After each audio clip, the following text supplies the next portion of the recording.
नमस्कार, मैं हूं अरुण तोमर। आप देख रहे हैं एशियन न्यूज। हमारे खास कार्यक्रम कैबिनेट एनालिसिस में आपका स्वागत है।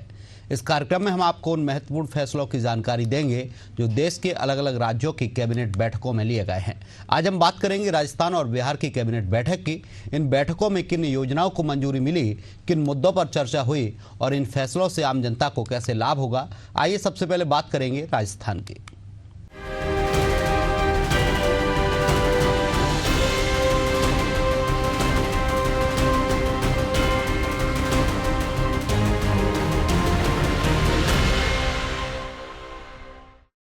मुख्यमंत्री भजनलाल शर्मा की अध्यक्षता में राजस्थान सरकार की कैबिनेट बैठक आयोजित की गई। कैबिनेट बैठक के बाद डिप्टी सीएम प्रेमचंद बैरवा, जोगाराम पटेल, सुमित गोदारा ने प्रेस कॉन्फ्रेंस करके कैबिनेट बैठक की अहम फैसलों की जानकारी दी। कैबिनेट बैठक में नगरीय विकास, मेडिकल, टूरिज्म और कर्मचारी सेवा नियमों के लिए कई महत्वपूर्ण निर्णय लिए गए हैं। इस पर देखिए हमारी ये खास रिपोर्ट।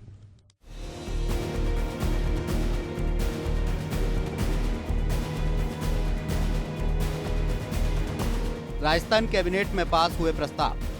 आरपीएससी में 7 की जगह होंगे 10 सदस्य। एकीकृत स्वच्छ ऊर्जा नीति 2024 में संशोधन। राजस्थान बनेगा global medical tourism hub.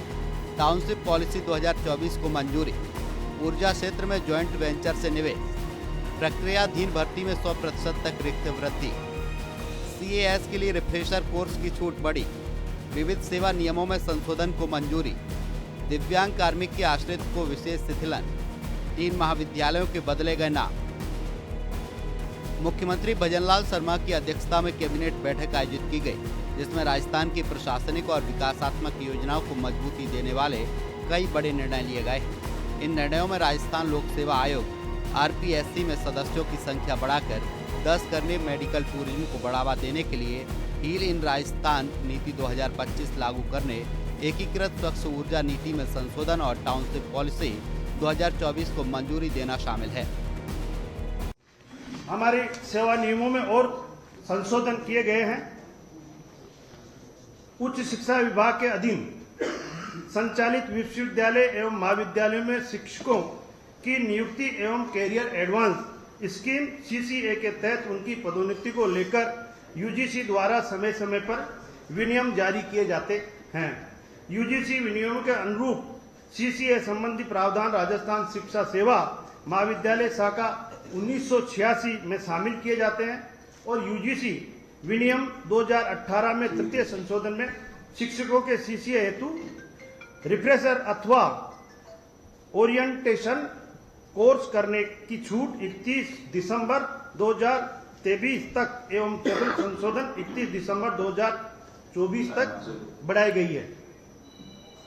Rajasthan शिक्षा सेवा महाविद्यालय शाखा नियम 1986 में महाविद्यालय शिक्षकों को यूजीसी विनियम 2018 के तृतीय चतुर्थ संशोधन के अनुरूप प्रावधान में शामिल होने के कारण बहुत से हमारे शिक्षक कैरियर एडवांस स्कीम के अंतर्गत पदोन्नति से वंचित रह जाते थे।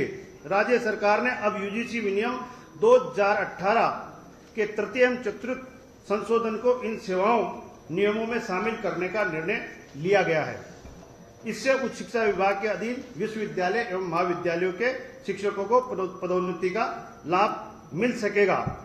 राजस्थान शिक्षा राज्य अधीनस्थ सेवा में प्राध्यापक कृषि के पद पर सीधी भर्ती हेतु योग्यता में अब आईसीएआर के स्थान पर यूजीसी से मान्यता प्राप्त डिग्री को मान्य किया गया है। इसी प्रकार एनसीटी से मान्यता प्राप्त संस्थानों से प्राप्त बीएड को ही मान्य किया गया है। इसके लिए राजस्थान शिक्षा राज्य एवं अधीनस्थ सेवा नियम 2021 में संशोधन का आज अनुमोदन किया गया है। संसदीय कार्य मंत्री जोगाराम पटेल ने बताया कि राजस्थान लोक सेवा आयोग में कार्य की अधिकता को देखते हुए 3 नए सदस्य पद पर सृजित किए जाएंगे। इस प्रकार आयोग में सदस्यों की संख्या अब 7 से बढ़कर 10 हो जाएगी।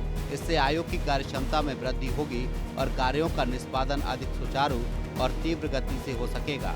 इसके लिए राजस्थान लोक सेवा आयोग सेवा की शर्तें विनियम 1974 के विनियम 3/1 में संशोधन को मंत्रिमंडल की बैठक में मंजूरी दी गई। राज्य सरकार द्वारा कृषि विभाग में कृषि विस्तार सेवाओं को सुदृढ़ीकरण एवं कृषि विस्तार समूह के पदोन्नति के और अधिक अवसर देने हेतु वरिष्ठ कृषि पर्यवेक्षक का पद सृजित किया गया है। इसे अब सेवा नियमों में शामिल नहीं किया जा सकता था। अब मंत्रिमंडल के अनुमोदन के बाद कृषि विभाग में कृषि पर्यवेक्षक लेवल 5 को पदोन्नति के अवसर देने के लिए सर्जित वरिष्ठ कृषि पर्यवेक्षक लेवल 10 के पद का पे लेवल राजस्थान सिविल सेवा पुनरीक्षण वेतन नियम 2017 में सम्मिलित किया जा रहा है।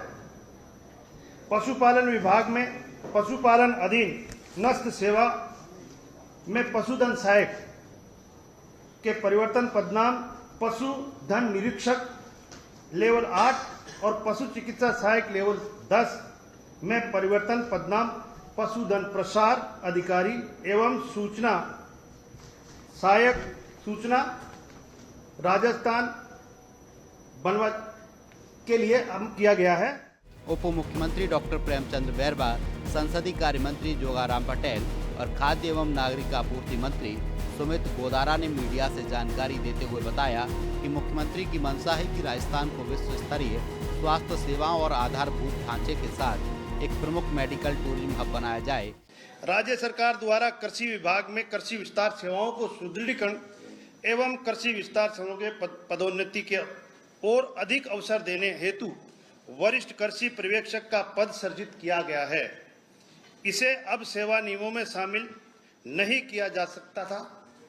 अब मंत्रिमंडल के अनुमोदन के बाद कृषि विभाग में कृषि पर्यवेक्षक लेवल 5 को पदोन्नति के अवसर देने के लिए सर्जित वरिष्ठ कृषि पर्यवेक्षक लेवल 10 के पद का पे लेवल राजस्थान सिविल सेवा पुनरीक्षण वेतन नियम 2017 में सम्मिलित किया जा रहा है।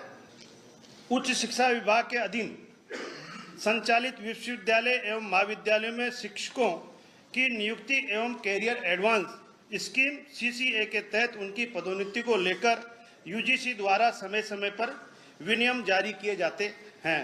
UGC विनियमों के अनुरूप CCA संबंधी प्रावधान राजस्थान शिक्षा सेवा महाविद्यालय शाखा 1986 में शामिल किए जाते हैं और UGC विनियम 2018 में तृतीय संशोधन में शिक्षकों के CCA हेतु रिफ्रेशर अथवा ओरिएंटेशन कोर्स करने की छूट 31 दिसंबर 2023 तक एवं चतुर्थ संशोधन 31 दिसंबर 2024 तक बढ़ाई गई है।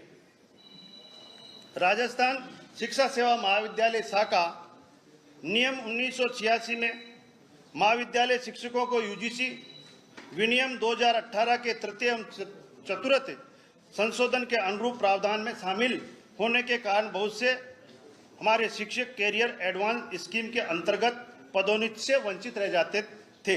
राज्य सरकार ने अब UGC विनियम 2018 के तृतीय एवं चतुर्थ संशोधन को इन सेवाओं नियमों में शामिल करने का निर्णय लिया गया है। इससे उच्च शिक्षा विभाग के अधीन विश्वविद्यालय एवं महाविद्यालयों के शिक्षकों को पदोन्नति का लाभ मिल सकेगा। यह नीति स्वास्थ्य सेवाओं और पर्यटन को एकीकृत करते हुए राज्य को सुलभ, किफायती और भरोसेमंद मेडिकल वैल्यू ट्रेवल डेस्टिनेशन के रूप में स्थापित करेगी। इस नीति से निवेश, रोजगार और वैश्विक ब्रांडिंग को बढ़ावा मिलेगा। नीति के अंतर्गत निवेशकों को राजस्थान निवेश संवर्धन योजना, RIPS औद्योगिक विकास नीति और पर्यटन नीति के तहत प्रोत्साहन मिलेगा। साथ ही सार्वजनिक निजी भागीदारी PP और वायबिलिटी गैप फंडिंग का भी प्रयोग किया जाएगा। मंत्रिमंडल ने राजस्थान एकीकृत स्वच्छ ऊर्जा नीति 2024 में संशोधन को मंजूरी दी है। संसदीय कार्य मंत्री पटेल ने बताया कि जिन निवेशकों ने rising Rajasthan global investment summit के अंतर्गत 1000 मेगावाट या उससे अधिक की अक्षय ऊर्जा या ग्रीन हाइड्रोजन परियोजनाओं के लिए MOU किए हैं, प्रदेश के नगरीय क्षेत्रों में योजनाबद्ध और सुविधा युक्त विकास को बढ़ावा देने के लिए नई टाउनशिप पॉलिसी 2024 को मंत्रिमंडल में मंजूरी मिली है। मंत्रिमंडल समिति में गहनता से विचार होने के उपरांत माननीय मुख्यमंत्री जी ने माना है कि जो हमारे भविष्य में आने वाले विकास के आयाम है, सोलर प्लांट लग रहे हैं, गैस उद्योग प्लांट लग रहे हैं, राजस्थान बिजली में 2027 तक आत्मनिर्भर होने जा रहा है। 2027 तक हम किसानों को दिन में बिजली देंगे, कोशिश करेंगे 2026 में हो जाए। तो उसके लिए जरूरी है कि हम इन कंपनियों के साथ जॉइंट वेंचर करें, और इसीलिए हमारी 3 कंपनियां, इंद्रप्रस्थ गैस लिमिटेड, अक्षय ऊर्जा परियोजना, गेल इंडिया लिमिटेड, इनके साथ एक निश्चित हिस्सा राशि तक का, जैसे इंद्रप्रस्थ के लिए 74-20% का है, 500 सोलर पार्क क्षमता के परियोजना के स्थापित की जाएगी, 2000 करोड़ का निवेश होगा, तो हमारा भी हिस्सेदारी लो, हमको भी उसमें मिले, राजस्थान का हित सुरक्षित रहे। इसी तरह अक्षय ऊर्जा परियोजना भी है जो ऑल इंडिया लिमिटेड एवं आरयूबी के मध्य जॉइंट वेंचर बनाई जाएगी। ये उपक्रम 1000 मेगावाट सौर उत्पादन करेगा, 200 मेगावाट पवन ऊर्जा से लाएगा, और इसमें करीब 50% की हिस्सेदारी हमारी और उनकी रहेगी। तीसरा गैस इंडिया लिमिटेड जो हमारा है, वो भी इसमें भी 50% हिस्सेदारी रहेगी। ये 227 मेगावाट क्षमता की बिजली उत्पादित करेगा। इस तरह हमारा ये जो मेगावाट के है, ये करीब 1000 करोड़ रुपए के निवेश के साथ ही राजस्थान को सौर ऊर्जा के साथ ही इन उद्योगों से भी जो हमको बिजली उत्पादन में सहायता मिलेगी, उसके बाद हमारी हिस्सेदारी रहेगी।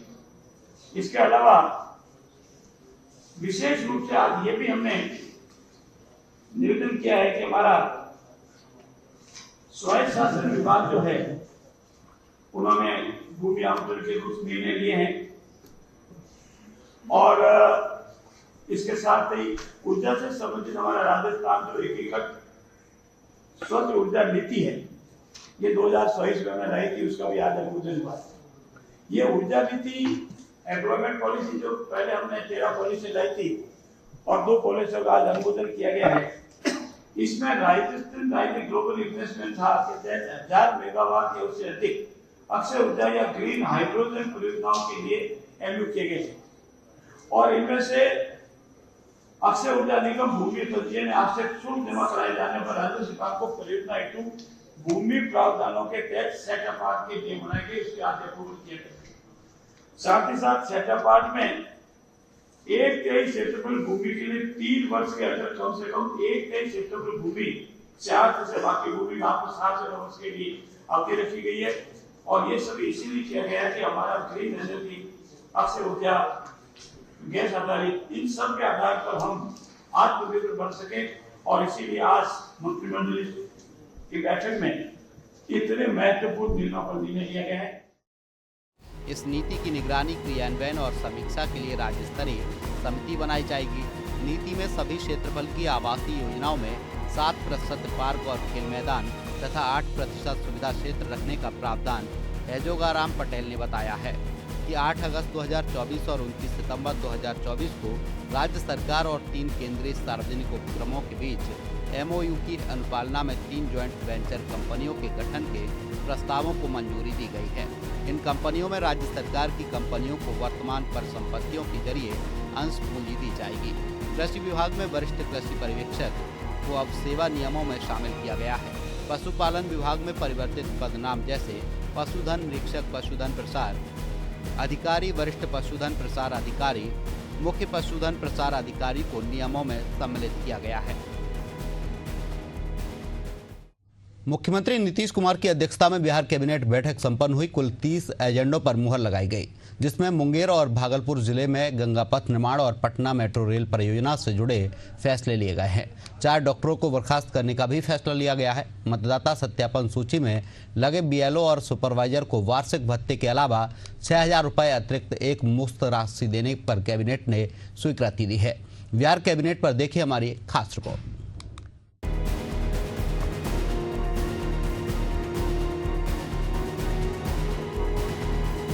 बिहार कैबिनेट में पास हुए प्रस्ताव। रोजगार और विकास योजनाओं को मंजूरी। 1 करोड़ नौकरियों का 2025-30 तक लक्ष्य। बिहार व्यवसाय दुर्घटना मृत्यु अनुदान योजना। भारी अवसंरचना एवं परिवहन। पटना मेट्रो प्राथमिक कॉरिडोर को मंजूरी। मुंगेर भागलपुर में 9,969.63 करोड़ की मंजूरी। पूर्णिया रडी-पटरा रोड ओवरब्रिज स्वीकृत। वेस्टर्न कोसी नहर परियोजना मंजूर। माध्यमिक उच्च माध्यमिक विद्यालय सहायता। 112 ITI संस्थानों को नियोजित व्यय में परिवर्तन। बॉम्ब डिस्पोजल स्क्वाड भत्ता को मंजूरी। न्यायिक सेवा अधिकारियों का वेतन वृद्धि। बिहार राज्य युवा आयोग को मंजूरी। दिव्यांग कल्याण योजना का प्रावधान, ग्रामीण सड़कों और पुलों का मरम्मत निर्माण, स्वास्थ्य सेवाओं के विस्तार हेतु पूंजीगत निधि, आपदा प्रबंधन आपदा भत्ता योजना, आईटी और राज्य सूचना प्रणाली उन्नयन। बिहार कैबिनेट बैठक में बिहार के लिए नॉन कॉर्पोरेट कारोबारी के लिए नीतीश सरकार ने बड़ी पहल करते हुए बिहार व्यवसाय दुर्घटना मृत्यु अनुदान योजना 2025 पर मोहर लगा दी है। इसके तहत कारोबारी की मृत्यु होने पर 5 लाख रुपए की राशि दी जाएगी। इसके अलावा बिहार में अनुदानित माध्यमिक विद्यालय और उच्च माध्यमिक विद्यालयों के शिक्षक कर्मियों के वेतन भुगतान के मध्य में 3 अरब 94 करोड़ 41 लाख रुपए की राशि स्वीकृत की गई है। शिक्षा विभाग ने वित्त रहित शिक्षा नीति के तहत वर्ष 2025-26 में स्थापना प्रतिबद्ध व्यय के अंतर्गत 3 अरब 94 करोड़ 41 लाख 24 हजार रुपये विमुक्त किए गए हैं। इसके अंतर्गत आपको याद होगा कि माध्यमिक और उच्च माध्यमिक विद्यालयों में जितने बच्चे फर्स्ट डिवीजन, सेकंड डिवीजन और थर्ड डिवीजन प्राप्त करते हैं, उनके लिए अलग अलग राशि निर्धारित है। इसके आलोक में उनको सहायक अनुदान राशि है विभिन्न विद्यालयों को मिलती है, माध्यमिक एवं उच्च माध्यमिक विद्यालय, और इसके तहत 3 अरब 94 करोड़ 41 लाख 24 हजार रुपये। बख्तियारपुर से ताजपुर को जोड़ने वाली गंगा नदी पर निर्माण अधीन 4 लाइन पुल को पूरा करने के लिए 3,930 करोड़ रुपए के अनुमानित व्यय पर प्रशासनिक स्वीकृति दी गई है। पीपीपी मोड पर बख्तियारपुर ताजपुर जोड़ने के लिए गंगा नदी पर निर्माणाधीन 4 लेन पुल एवं 4 लेन हाउस पर का निर्माण किया जा रहा है। इसका एस्टिमेट पुनः दूसरी बार रिवाइज किया गया है। अब यह 3,923 करोड़ रुपए लागत का यह रोड कम ब्रिज होगा। ये बख्तियारपुर ताजपुर का गंगा नदी पर निर्माण 4 लेन पुल। स्वास्थ्य विभाग में कई वर्षों से अनुपस्थित पाए गए डॉक्टरों को भी निलंबित किया गया है। विधानसभा चुनाव से पहले राज्य के युवाओं को बड़ी सौगात देते हुए अगले 5 साल में 1 करोड़ नौकरी और रोजगार देने की घोषणा की थी। अब सरकार की उस घोषणा पर कैबिनेट की मुहर लगी है। अगले 5 वर्षों में सरकार राज्य के 1 करोड़ युवाओं को नौकरी और रोजगार देने के लक्ष्य को पूरा करेगी। आज हुई कैबिनेट की बैठक में सरकार ने श्रम संसाधन विभाग के प्रस्ताव को अपनी स्वीकृति दे दी है। सबसे महत्वपूर्ण एजेंडा है श्रम संसाधन विभाग का। इसमें राज्य सरकार ने यह निर्णय लिया है कि 2025 से 30 तक राज्य सरकार राज्य में 1 करोड़ नौकरियां और रोजगार सृजन के कार्य करेगी। 5 वर्ष 2025 से 30 तक राज्य सरकार बिहार राज्य में 1 करोड़ नौकरी एवं रोजगार सृजन करने का लक्ष्य निर्धारित किया गया। यह 1 करोड़ नौकरी या रोजगार दोनों मिलाते हैं 1 करोड़। इसकी संभावना और विकल्पों के बारे में निर्णय लेने के लिए एक विकास आयुक्त की अध्यक्षता में कमेटी गठित की गई है, जिसमें 11 और सदस्य हैं। कुल 12 सदस्य होंगे, जिसमें वित्त विभाग, सामान्य प्रशासन विभाग, कृषि विभाग, ग्रामीण विकास विभाग, पशु एवं मत्स्य संसाधन विभाग, उद्योग विभाग, सूचना प्रौद्योगिकी विभाग, विज्ञान प्रौद्योगिकी एवं तकनीकी शिक्षा विभाग, पर्यटन विभाग और श्रम संसाधन विभाग इसके सदस्य सचिव होंगे। ये कमेटी होगी और 2025 से 30 तक 1 करोड़ नौकरी या रोजगार सृजन का लक्ष्य रखा था। पटना मेट्रो रेल परियोजना के अंतर्गत प्रायोरिटी कॉरिडोर के 2 साल 8 महीने की अवधि के रखरखाव काम के लिए सेवा कर सहित कुल अनुमानित खर्च 179.37 करोड़ नामांकन के आधार पर Delhi metro rail corporation limited को देने और प्रायोरिटी कॉरिडोर के कार्यान्वयन के लिए 3 कार सिंगल ट्रेन सेट को किराए पर लेने के लिए 21.15 करोड़ रुपए का अनुमोदन देते हुए इसके देखरेख की जिम्मेदारी नामांकन के आधार पर Delhi metro rail corporation limited को दी जाने को मंजूरी दी गई है। पटना रेल परियोजना को तुरंत चालू करने के लिए प्रायोरिटी कॉरिडोर 2 वर्ष 8 महीने अर्थात अगस्त 2025 से मार्च 2028 तक की अवधि के लिए रख रखाव की सेवा 179 करोड़ 37 लाख रुपए नामांकन के आधार पर दिल्ली मेट्रो कॉर्पोरेशन को दिया गया है। और साथ ही साथ 3 कार सिंगल ट्रेन सेट को किराए पर लेने के लिए 3 वर्ष के लिए 21 करोड़ 15,44,640 रुपए दिए गए हैं। तो जो प्रायोरिटी कॉरिडोर है उसको संचालन, इसका रख रखाव के लिए राशि दी गई है 179 करोड़। और साथ ही साथ जो पहली गाड़ियां हैं मेट्रो रेल की 3 कार सिंगल ट्रेन सेट का किराया है, इसकी भी स्वीकृति करीब 21 करोड़ 15 लाख रुपए स्वीकृत किए गए हैं। आज के कार्यक्रम में हमने राजस्थान और बिहार कैबिनेट बैठकों में महत्वपूर्ण निर्णयों की जानकारी दी। इन निर्णयों से दोनों प्रदेशों के विकास और शिक्षा के क्षेत्र में सकारात्मक बदलाव आने की उम्मीद है। इन निर्णयों से आम जनता को लाभ होगा और विकास को गति मिलेगी। साथ ही युवाओं को अवसर मिलेगा। सामाजिक सुरक्षा और पारदर्शिता जैसे मुद्दों पर फोकस के साथ दोनों सरकारें आगे बढ़ रही हैं। अब असली परीक्षा इन फैसलों के जमीनी क्रियान्वयन की होगी, जिस पर जनता की निगाहें टिकी हैं। फिलहाल के लिए कैबिनेट एनालिसिस में इतना ही। आप देखते रहिए एशियन न्यूज। नमस्कार।